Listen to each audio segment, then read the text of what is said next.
تو وہ بھی کہتے ہیں کہ جی جیل کی طرف سے تو خط نہیں آیا, کسی اور طرف سے ہو سکتا ہے آیا ہو. اب چلیں اور کس طرف سے آیا ہو یہ تو وہی بتا سکتے ہیں, لیکن اب ایشو یہ ہے کہ کیا عمران خان صاحب نے خط لکھا کہ نہیں لکھا, کیونکہ بیرسٹر گوہر علی خان صاحب کا بھی یہ موقف کہ عمران خان صاحب نے خط لکھا, عمران خان صاحب کا بھی یہ کہنا کہ میں نے خط لکھا, ان کے آفیشیل ایکس اکاؤنٹ کے اوپر بھی ایک پوسٹ لگائی گئی کہ یہ ایک خط لکھا گیا, اور اس خط کا مین تھیم صرف یہی تھا کہ چیف آف آرمی سٹاف کو یہ بات سمجھانے کی کوشش کی گئی تھی کہ آپ کی حرکتیں ٹھیک نہیں ہیں, آپ کے کرتوت ٹھیک نہیں ہیں, جس کی وجہ سے آپ میں اور عوام کے درمیان بہت زیادہ فاصلہ بڑھ رہا ہے. اگر آپ راہ راست پہ نہ آئے تو یہ فاصلہ اور یہ خلیج مزید بڑھتی رہے گی, لہٰذا آپ کو اس حوالے سے سوچنا چاہیے. تو میں یہاں تھوڑی سی ایک ریکویسٹ یہ بھی کروں گا کہ عمران خان صاحب کو بھی تھوڑا سا ہولا ہاتھ رکھنا چاہیے اور تھوڑا سا سیز فائر کرنا چاہیے. اگر عمران خان صاحب خود فوج کے اوپر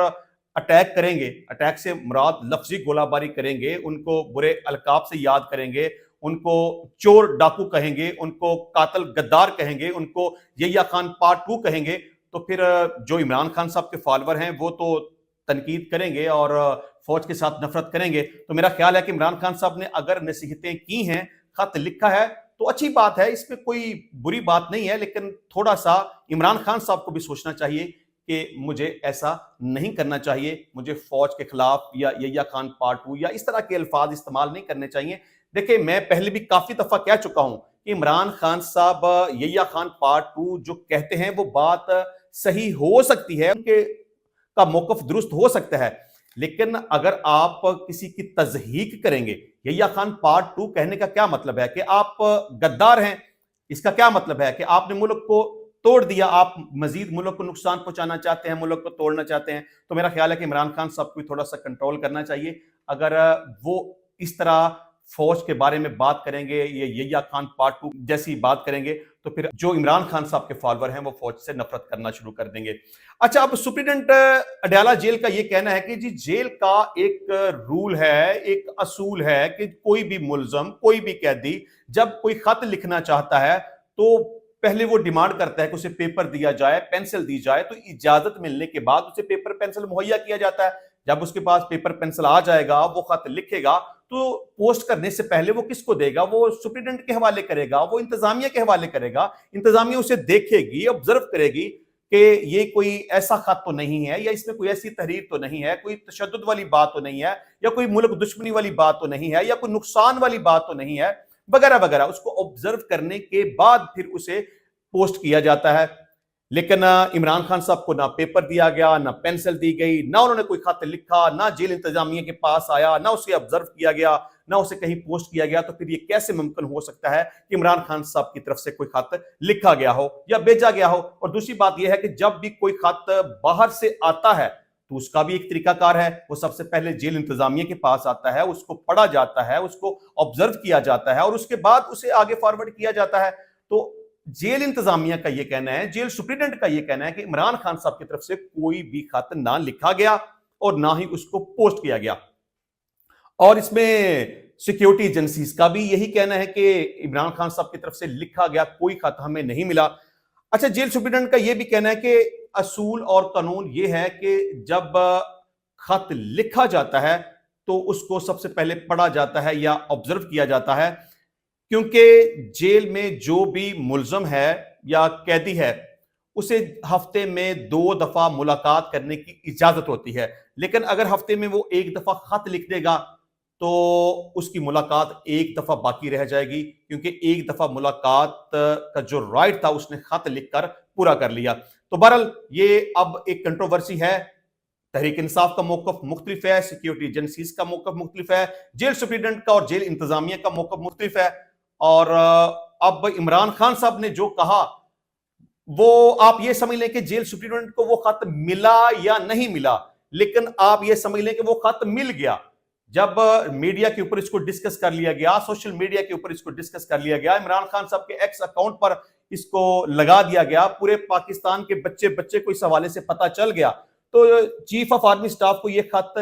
پریکٹیکلی اگر نہیں بھی ملا تو میرا خیال ہے کہ جس طرح سے اس خط کے چرچے ہو گئے ہیں, جس طرح سے اس کو ڈسکس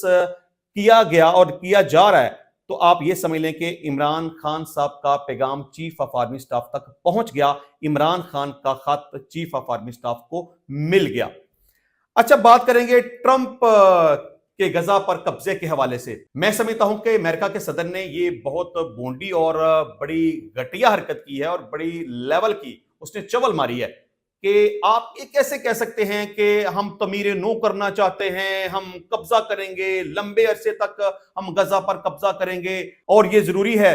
کہ اگر اس کی تعمیر نو کرنی ہے تو جو غزہ میں رہنے والے لوگ ہیں ان کو ہجرت کرنا پڑے گی۔ مطلب کہ فلسطین جن کا ہے ان کا ہے، تم کون ہوتے ہو؟ تم ممے لگتے ہو فلسطین کے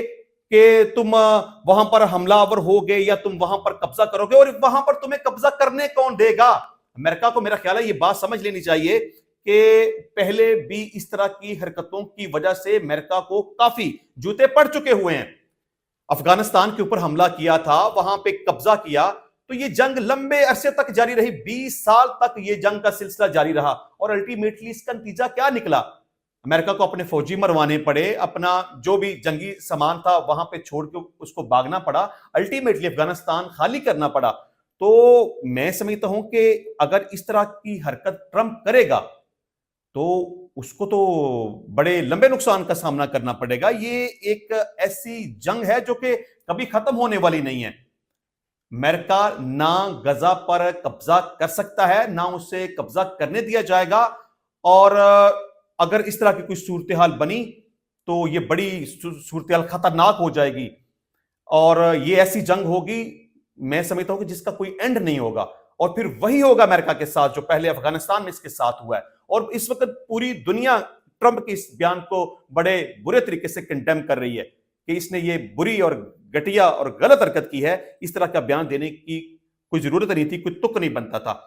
اچھا جی، امریکہ اس حوالے سے اپنی کیا وضاحت دے رہا ہے وہ ذرا سنیے گا۔ امریکی وزیر خارجہ کا کہنا ہے کہ ٹرمپ نے غزہ کی تعمیر نو کی ذمہ داری لینے کی پیشکش کی ہے۔ جب غزہ کی تعمیر نو ہو رہی ہوگی تو وہاں کے لوگوں کو کہیں اور جا کر رہنے کی ضرورت پیش آئے گی۔ اچھا، پہلی بات تو یہ ہے کہ پہلے آپ ان کے اوپر بم پھینکتے ہیں، ان کے اوپر گولیاں برساتے ہیں، ان کے اوپر میزائل پھینکتے ہیں، نہ آپ اسکول کا لحاظ رکھتے ہیں، نہ کالج کا لحاظ رکھتے ہیں، نہ گھروں کا لحاظ رکھتے ہیں، نہ بچوں بزرگوں کا، عورتوں کا خیال رکھتے ہیں، نہ ہسپتالوں کا خیال رکھتے ہیں۔ پہلے آپ بم پھینکتے ہیں، پہلے آپ بربادی کر لیتے ہیں، پھر آپ کہتے ہیں کہ ہم قبضہ بھی کریں گے، ہم تعمیر نو بھی کریں گے۔ گنڈا گردی ہے یہ، ایبسولوٹ گنڈا گردی اور بدماشی ہے، اور میں نہیں سمجھتا کہ اس طرح کا کوئی سین ہوگا، کیونکہ اسرائیل نے یہ پنگا لیا تھا اور اس کو اس کا خمیازہ بڑے لمبے عرصے تک بھگتنا پڑے گا۔ اور میں نے جس طرح سے پہلے کہا تھا نا کہ یہ ایسی جنگ ہے جس کا اختتام ہوتا ہوا مجھے نظر نہیں آ رہا، اور کبھی بھی اس میں اسرائیل کو یا امریکہ کو فتح نہیں مل سکتی۔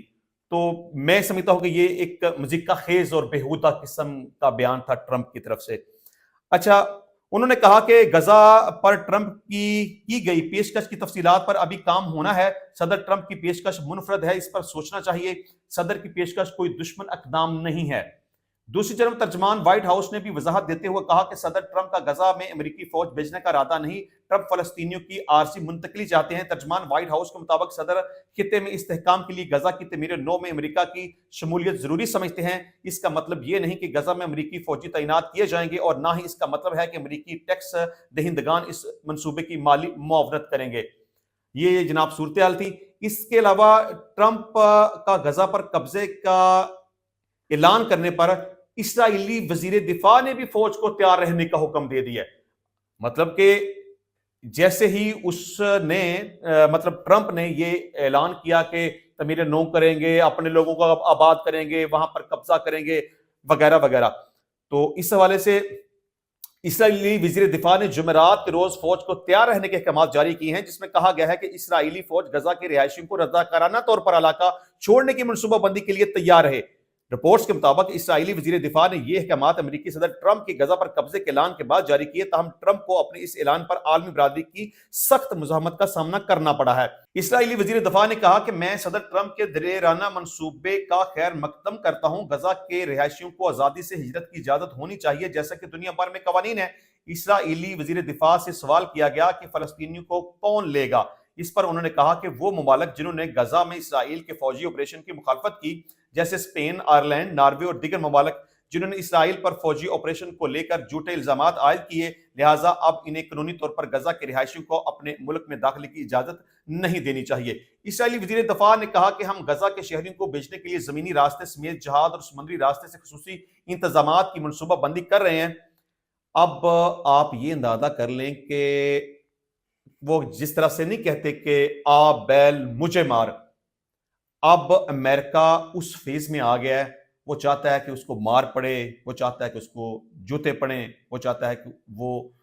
ذلیل ہو جائے، وہ رسوا ہو جائے۔ تو اب امریکہ یہ کہہ رہا ہے کہ آ بیل مجھے مار۔ تو اس حوالے سے مولانا فضل الرحمان صاحب نے بھی کہا ہے کوئی مائی کا لال غزہ پر قبضہ نہیں کر سکتا۔ تو میں سمجھتا ہوں کہ مولانا صاحب نے جو کہا ہے وہ بالکل صحیح کہا ہے۔ امریکہ کی اتنی جرت اور اتنی اوقات نہیں ہے کہ وہ غزہ پر قبضہ کر سکے، اور نہ ہی اسے غزہ پر کوئی قبضہ کرنے دے گا، اور اگر اس طرح کی کوئی کوشش کی گئی تو اس کے نتائج بہت خطرناک نکلیں گے، اور اگر یہ جنگ کا سلسلہ شروع ہو گیا تو یہ دور تک اور بڑے لمبے عرصے تک چلے گی، لیکن امریکہ کو اس میں کامیابی نہیں ہوگی۔ انشاءاللہ ملتے ہیں نیکسٹ ٹائم نئی ویڈیو میں نئے ٹاپک کے ساتھ، تب تک کے لیے اجازت دیجیے، اللہ حافظ۔